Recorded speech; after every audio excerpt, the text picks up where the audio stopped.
डालूंगी। मेरे को जीरा उतना ज़्यादा खास पसंद नहीं आता। सब्जी में तो डालती हूँ बट आलू के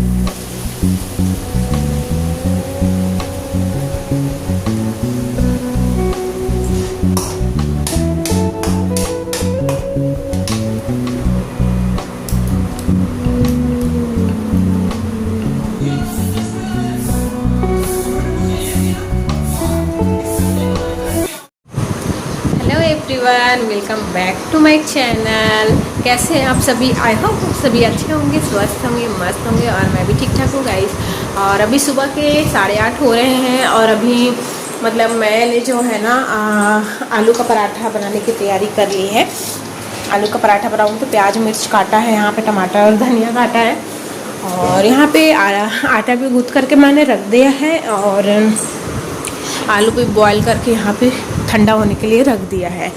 तो सैटरडे है तो फिर मैं सैटरडे या फिर संडे को कुछ अलग बनाती हूँ रोज़ से हट करके, क्योंकि रोज़ तो सब्जी रोटी खाना होता है तो आज के दिन थोड़ा सा अलग होता है। तो क्या है, मन को भी अच्छा लगता है। रोज़ रोज़ वही चीज़ें खाना भी सही नहीं लगता है ना, अच्छा नहीं लगता, मतलब मूड नहीं होता है। ऐसा लगता है कि लाइफ में कुछ है ही नहीं है, ऐसा लगता है। तो कहीं जैसे हफ्ते में कहीं बाहर घूमने चले जाओ 1-2 बार, अभी कुछ अच्छा बना करके खा लो तो क्या है, अच्छा लगता है। तो मेरी बेटी ना अभी सोई हुई है, इनकी तो आगे है यहाँ पे क्या बोलते हैं, अब ना फ़ौरन वगैरह लगाऊंगी। तो मैंने यहाँ पे ना सरसों डाल दिया, सरसों की बीज।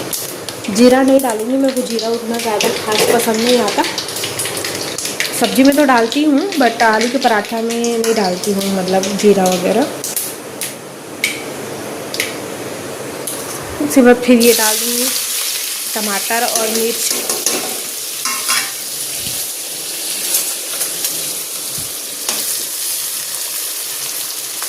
इसको पकने देती हूँ थोड़ी देर कम आँच में। गैस मेरी जो प्याज है वो अच्छी तरीके से भून चुकी है अभी। और मैं जब भी आलू का पराठा बनाती हूँ गाइस तो सबसे पहले आलू की सब्ज़ी बनाती हूँ, आलू का चोखा बनाती हूँ।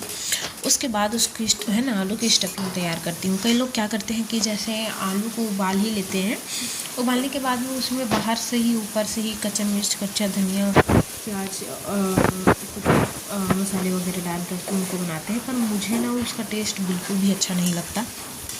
मैं जब भी बनाती हूँ एकदम मतलब कि पूरी सब्ज़ी तैयार करती हूँ। पहले तो हर एक चीज़ डाल करके भून करके, लहसुन, मिर्च, जीरा, मीठा नीम, टमाटर, प्याज, हर एक चीज़ डाल के, तो उसका टेस्ट इतना ज़्यादा बढ़ जाता है, इतना लाजवाब बनता है ना, बहुत टेस्ट लगता है खाने में। तो देखो मैंने यहाँ पे पहले तो फ़ौरन दिया था लहसुन, प्याज और इसका मीठा नीम का और अपना सरसों के बीज का। फ़ौरन तैयार होने के बाद में मैंने टमाटर डाले है ना, टमाटर को गलने के लिए उसमें नमक डाले। उसके बाद फिर जितने भी बेसिक से मसाले हम जो डेली यूज़ करते हैं वो सारे मसाले मैंने डाले हैं यहाँ पे। फिर थोड़ा चटपटा रहना चाहिए मसाला, तो क्या है उससे ना खाने में भी टेस्ट आता है। चटपटा मसाला मतलब कि एकदम ज़्यादा चटपटा या तीखा मीठा नहीं, ऐसे मतलब अच्छा खासा हो, है ना, स्वाद रहे आलू के मसाले में, मसालों में स्वाद रहेगा तभी ना पराठा अच्छा लगेगा, है ना। तो यहाँ पे हम मेरे को लग रही थी हल्की मसाले, मेरे को लगा कि थोड़ा थोड़ा डाला था क्योंकि बॉईल ज़्यादा किया था मैंने आलू को, क्योंकि इनकी ऑफिस है। तो फिर मैं सोची थी कि मैं दोपहर को कुछ ज़्यादा और कंजूस नहीं करूँगी खाना वाना बनाने के लिए, तो मैं उनको आलू का पराठा ही पकड़ाने वाली हूँ। तो इसलिए थोड़ा स्टफिंग ज़्यादा बनाया है, तो इसलिए मसाले भी थोड़ा सा हल्का सा बढ़ा रही हूँ। उसके बाद देखो गाइस मैंने आलू के मसाले को डाल दिए हैं। देखो होता क्या है कि आलू जैसे हम बॉईल करते हैं ना गाइस, तो उसको एकदम गरम गरम यूज़ नहीं करना कभी भी, ठीक है। उससे होता ये है कि गाइस ये स्टफिंग जो है ना वो गीला बन जाता है। जब गीला बन जाता है ये स्टफिंग ना, तो हम जब पराठा बनाते हैं गाइस तो हमसे पराठा बिल्कुल भी नहीं बनता। आलू का पराठा एकदम से फट जाता है, आलू के मसाले जो है पराठे से बाहर इधर उधर निकलने लगते हैं। इसीलिए हमेशा जब भी आलू जो है बॉईल करें, बॉईल करने के बाद में इसको मैश करके एकदम मस्त ठंडा होने के लिए एक तो फ्रिज में रखते या फिर पंखे के नीचे रखते हैं ना, ठंडा हो जाने के बाद में ही आप यूज़ करें, ठीक। उसके बाद में फिर जैसे सब्ज़ी बन कर के आपकी रेडी हो गई आलू की सब्ज़ी, जैसे मैंने अभी बनाया, तो इसको मैंने ठंडा किया था, ठीक है। इसको भी मैंने ठंडा किया था, इसको भी स्टफिंग को भी मैं गरम गरम यूज़ नहीं करूँगी। देखो एक एक्सपीरियंस से मैं बोल रही हूँ, क्योंकि मेरे से भी कई बार फटा है। तो वो फटता क्यों है ये मैंने जानने की कोशिश की, तो मेरे को पता चला कि ऐसा गरम गरम यूज़ करने से क्या हो जाता है, स्टफिंग बहुत ज़्यादा गीली हो जाती है। तो क्या है, वो इधर उधर भागने लगती है पराठे से, है ना। तो इस वजह से हमारी पराठे जो है वो अच्छे से बन नहीं पाते हैं। तो हमेशा आलू को ठंडा करें, स्टफिंग को भी बनाने के बाद भी ठंडा करें, और एकदम ज़्यादा मसालों को आलू को फेंटे ना कढ़ाई में, ठीक है। हल्के हल्के बॉईल करें, और एकदम ज़्यादा बॉईल नहीं करें आलू को, मतलब आलू दबना चाहिए बस इतना, है ना। एकदम ज़्यादा बॉईल करने की ज़रूरत नहीं है, पूरे गीले होने तक बॉईल करने की ज़रूरत नहीं है। ऐसे में आपके पराठे बिल्कुल भी सही नहीं बनेंगे। तो देखो इस मेरी स्टफिंग एकदम ज़बरदस्त बन के तैयार हो गई है, बहुत अच्छी सी, जैसा मैंने सोचा था, है ना। बहुत अच्छी बन के तैयार हुई है, बहुत अच्छी खुशबू भी आ रही है, बहुत अच्छा दिख भी रहा है, ठीक है। आटा भी मैंने बहुत सारा गूँथा है, मन भर के आज हम सब खाएंगे आलू के पराठे। तो यहाँ पे मैं क्या बोलते हैं, अब सीधा पराठे बनाने की तैयारी करूँगी। अभी खाना किसी को नहीं है, बट बनाना स्टार्ट इसलिए कर रही हूँ क्योंकि देखो बच्चे मेरे यहाँ अभी सो कर के उठे नहीं है, क्योंकि उनको उठने का टाइम जो है वो बहुत ज़्यादा लेट है। मतलब जैसे जिस दिन छुट्टी रहता है ना गाइस, तो उस दिन वो बहुत ज़्यादा देर तक सोते हैं। तो क्या करती हूँ मैं, यहाँ पे जो है नाश्ता बना कर के उनके लिए रखूँगी, है ना।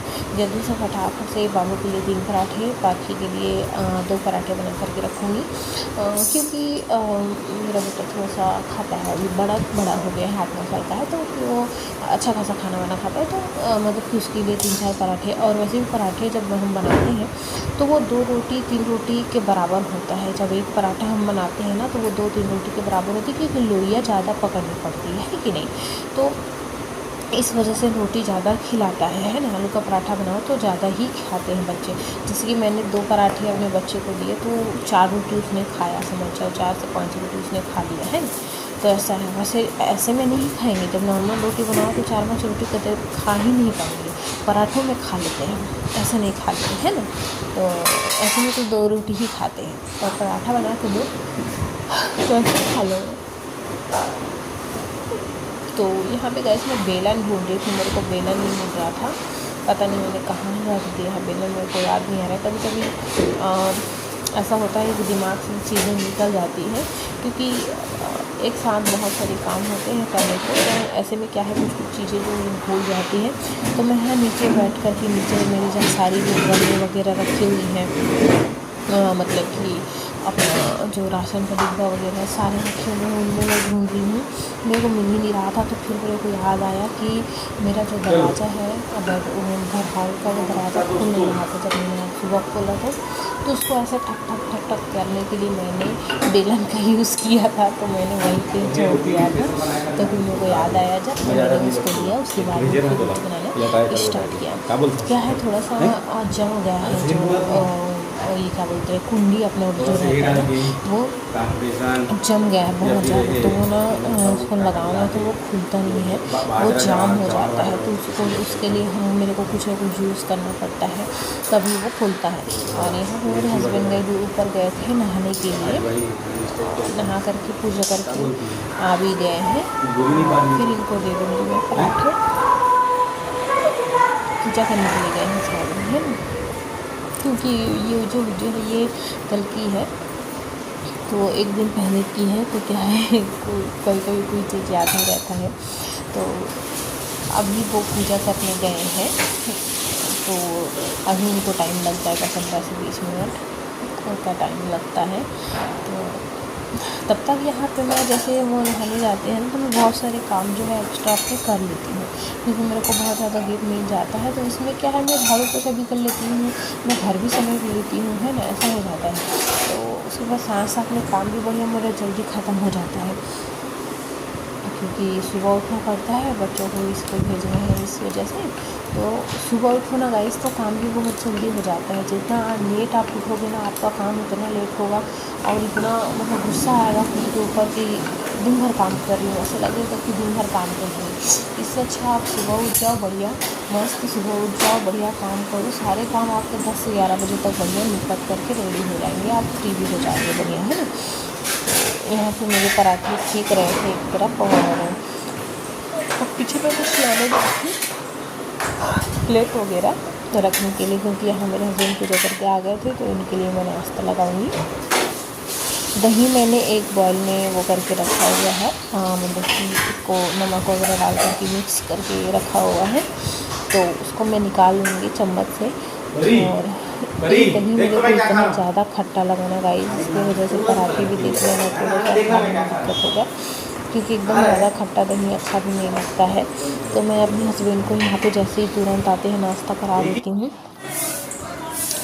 उसके बाद में मैं बेडरूम में आ गई थी और बाबू मेरा उठ गया था और देखो कैसे नाश्ता कर रहे हैं। इसको मैंने नाश्ता करके दे दिया है, ब्रश व्रश कर लिया है और फिर बैठ करके नाश्ता कर रहा है और तकिए के ऊपर बैठा है और किस तरह से पोजीशन में बैठा है और कैसे भक्ति कर रहा है। उसको डांट रही थी कि मैं सीधा बैठ करके खा बोल के। बिस्तर में बच्चे क्या है खाते हैं तो गिरता रहता है, तो ऐसे नहीं बिस्तर गंदा होता है। अभी वाइस शो कर रही हूँ गाइस, तो मैं भी सो के उठी हूँ। पता है मेरे को इतना ज़्यादा उमाई आ रहा है, जमाई आ रहा है बीच में। तो यहाँ पे हम लोग ओढ़ने के लिए गाइस तखरी यूज़ करते हैं जो साड़ियों से बनी होती है। वो मुझे इतना कंफर्ट लगता है, इतना ज़्यादा प्यारा है कि मैं ओढ़ने के लिए ना उसी का यूज़ करती हूँ। तो बस मैं आज का व्लॉग यहीं पे एंड करूँगी। मेरी कल नेक्स्ट ब्लॉग पे मेरी वीडियो अच्छी लगी है तो प्लीज़ मेरे चैनल को लाइक शेयर और सब्सक्राइब जरूर करिएगा। Bye bye, take care, all of you.